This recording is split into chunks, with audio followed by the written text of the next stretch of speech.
प्रश्न पहा, 25 पेन्सिली 25 रुपयास विकल्याने शेकडा 25 नफा झाला, तर एकूण किती नफा झाला?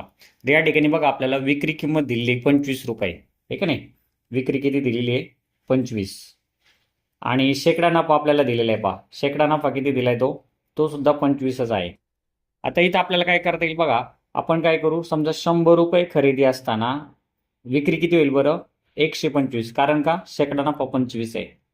तर आपल्याला म्हणता येईल किती रुपये खरेदी असताना विक्री 25 होईल. म्हणजे याच्या पण अगोदर काय करणार आहे, आपण खरेदी काढणार आहे. पण कॅल्क्युलेशन करून घेऊ पहा आपण. 100 गुणिले 25 भागिले 125, म्हणजे आपल्याला काय भेटणार आहे? एक्सची किंमत भेटणार आहे. 25 एक 25, 25 5 125, आणि 5ने 100ला भागलं तर किती येणार आहे? 20. म्हणजे खरेदी किती रुपये आली? 20 रुपये आली. मग खरेदी 20 रुपये आहे, विक्री 25 आहे, मग नफा किती झाला? 5 रुपये. झालं उत्तर आपलं. पर्याय क्रमांक 3.